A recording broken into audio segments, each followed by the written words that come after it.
कि इसका प्रकाशक भी ब्रह्म है, अधिष्ठान भी ब्रह्म है, इसकी रस्सी भी परमात्मा है और देखने वाला भी परमात्मा है।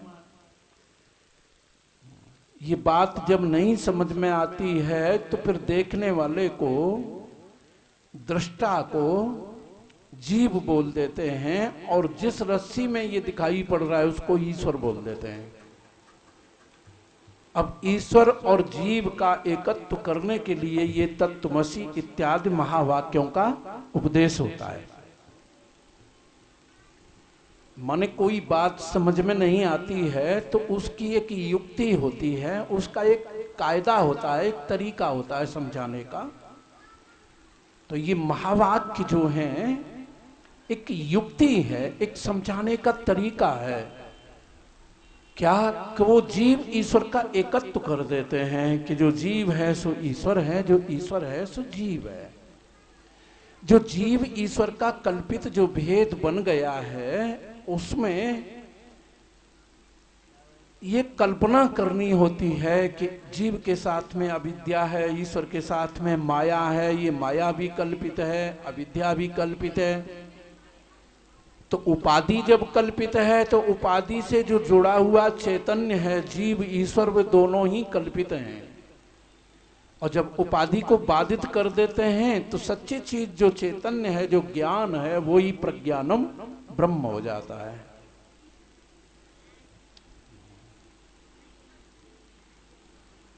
तो उस समय पर ध्रुव जी आए। सुखदेव जी भगवान कहते हैं कि परीक्षित, जब ध्रुव ने देखा कि मेरा भाई पिता की गोद में बैठा हुआ है, तो फिर ध्रुव ने भी अपने पिता से कहा कि पिताजी हमको भी अपनी गोद में बिठाओ, हम भी पिता का प्यार चाहते हैं, हम भी तुम्हारे पुत्र हैं, हमको अपनी गोद में बिठाओ। तो देखो उत्तानपाद को तो बहुत अच्छा लगा कि ये ध्रुव मेरी गोद में आके बैठ जाए। ये उत्तानपाद को तो अच्छा लगा कि ध्रुव आके मेरी गोद में बैठे,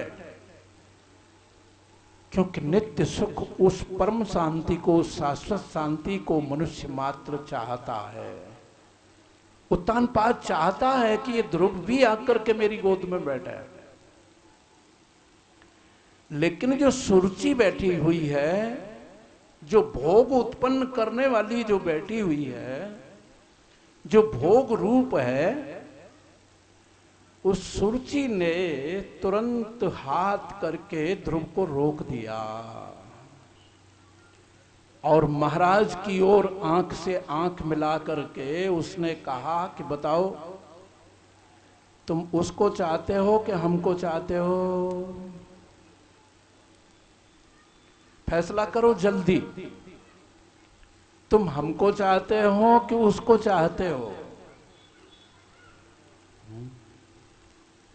अरे तुम परमात्मा को चाहते हो कि तुम हमको चाहते हो? ये भोग ही बोलता है।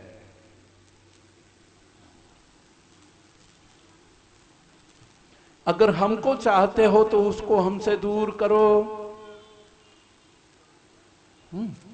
अगर उसको चाहते हो तो हम छोड़ के फिर चले जाती हैं तुमको।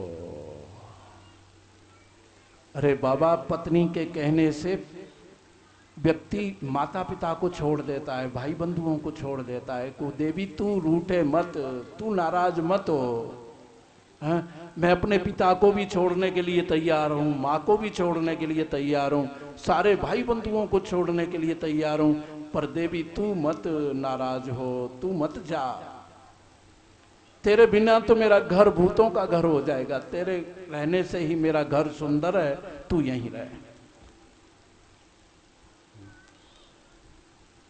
ये पत्नी कहती है, देख मेरे साथ में रहना है तो ये बुढ़ा बुढ़िया को छोड़, ये झंझटबाजी नहीं चलेगी। मेरे से किसी के रोटी होंगी ना किसी के कपड़े धुलेंगे, मेरे से काम नहीं होगा। अगर मुझे चाहता है तो मुझे अलग लेके एक कुटिया ले ले, मुझे बड़ा घर नहीं चाहिए, एक कुटिया ले ले, मुझे अलग लेके रह।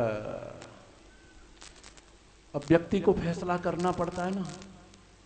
तो फिर कामी पुरुष तो यही कहता है कि देवी तू मत जाबे, तेरे जाने से तो हमारा जीवन ही बेकार हो जाएगा। हम अपने भाई बंधुओं को छोड़ देंगे, माता पिता को छोड़ देंगे, लेकिन तुझको नहीं छोड़ सकते। तो उत्तानपाद से पूछा सुरुचि ने, एक बताओ हमको चाहते हो या ध्रुव को? कैकेयी ने भी दशरथ से यही कहा था कि तुमको राम चाहिए कि हम चाहिए, काम चाहिए? बहुत देर से कह रहे हो कि देवी तुम श्रृंगार बनाओ, तुम सुंदर रूप बनाओ, तुम ऐसे नाराज हो के क्यों बैठी हो? देखो रानी, तुम सज धज करके मेरे सामने मुस्कुरा के मुझसे बात करो, मेरा प्राण निकला जा रहा है, तुम किस वेश में यहाँ पड़ी हुई हो? तो कैकेयी ने भी यही कहा कि राजन, अगर तुम मुझसे आनंद लेना चाहते हो तो फिर राम को भेज दो दूर। तापस बेश विशेष उदासी, 14 वर्ष राम वनवासी।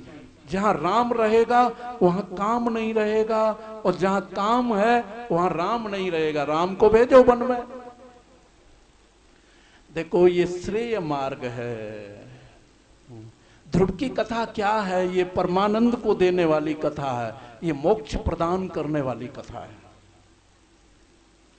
अब राजन तुम फैसला करो कि तुम किसको चाहते हो, हमको चाहते हो कि ध्रुव को चाहते हो?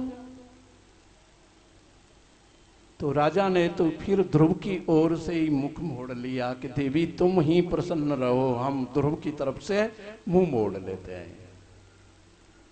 दशरथ जी ने भी तो आंखें बंद कर ली, मौन हो गए, मौन, बोल नहीं सकते, आंख भी बंद कर ली। क्या करें? न ना कर सकते हैं न हाँ कर सकते हैं, इसलिए मौन रहने में ही लाभ है।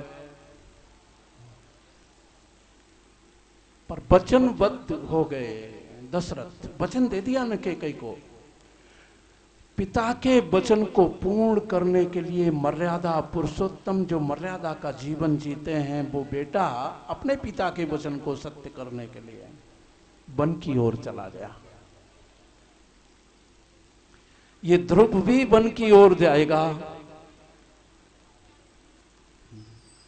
तो ध्रुव ने पूछा अपनी मां से कि माता, क्या मैं अपने पिता का पुत्र नहीं हूं?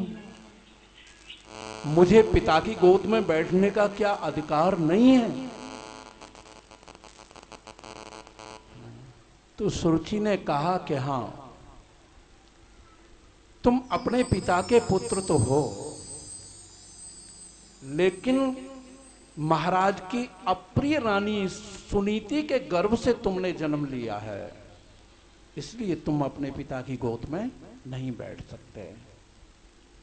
अगर तुम्हें पिता की गोद में बैठना ही है इस राज सिंहासन पर, तो बेटा पहले वन में जाओ और भगवान का भजन करो, और जब तुम्हारे भजन से भगवान प्रसन्न हो जाए और जब कहे भगवान के बेटा हमसे वरदान मांगो, तो उनसे फिर वरदान मांगना कि अगला जन्म हमारा होवे तो माता सुरुचि के गर्भ से होवे। जब मेरे गर्भ से तू जन्म लेगा तब तू महाराज की गोद में बैठने का अधिकारी बनेगा।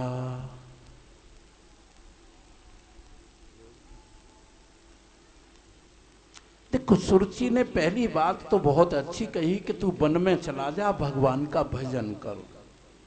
लेकिन दूसरी बात उसने बहुत घटिया कही कि भजन के फल के रूप में ये मांगना कि सुरुचि के गर्भ से मेरा जन्म हो।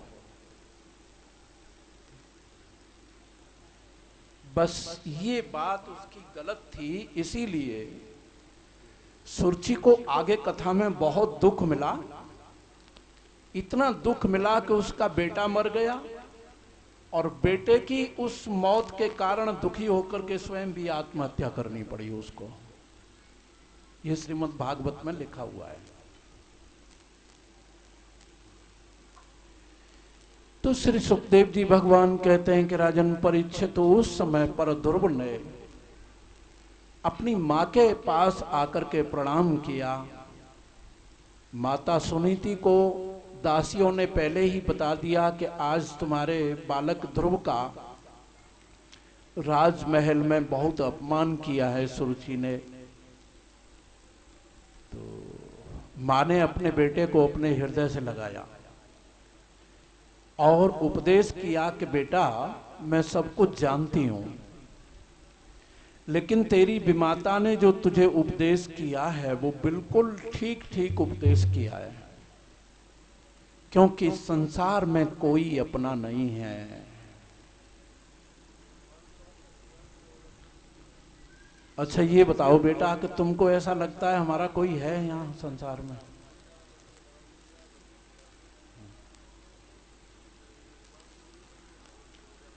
अच्छा तो हम बताएं एक बात, वैसे वो पतियों के खिलाफ पड़ेगी कि तुम में से किसी का पति बीड़ी पीता हो, बीड़ी, तो उसको तुम ये कहना कि तुम बीड़ी पियोगे तो हम तुम्हारे साथ नहीं रहेंगे। अगर हमसे प्यार करते हो तुम हमसे अपनत्व मानते हो, तुम हमारे हो, तो हमारे लिए तुम बीड़ी छोड़ दो। तुमको पता चल जाएगा कि वो तुम्हारे हैं कि नहीं है ना।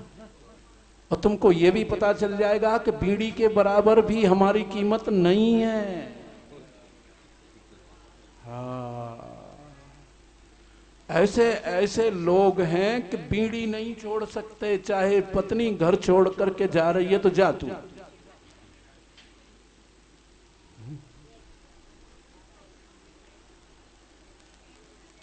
स्वार्थ लागी करहीं सब प्रीति, स्वार्थ लाभ करहि सब प्रीति, सुर नर मुने सब की हरिते, सुर नर मुने सब की यह प्रीति।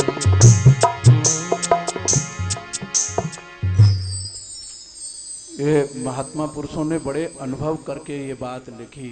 ये संसार में सब स्वार्थ स्वार्थ स्वार्थ, अपना स्वार्थ, अपना अर्थ। हमारी इच्छा पूर्ण होनी चाहिए। हमारी इच्छा पूर्ण नहीं हो रही है तो फिर हम उससे रिश्ता तोड़ देते हैं, नाराज हो जाते हैं। हट, तुम हमारी इच्छा पूर्ण नहीं करते तो हम तुम्हें अपने साथ नहीं रखेंगे।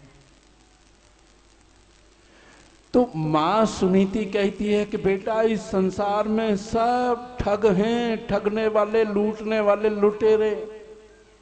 ये क्या माता, क्या पिता, क्या भाई, क्या बंधु, ये सब लुटेरे हैं, लूटने वाले हैं।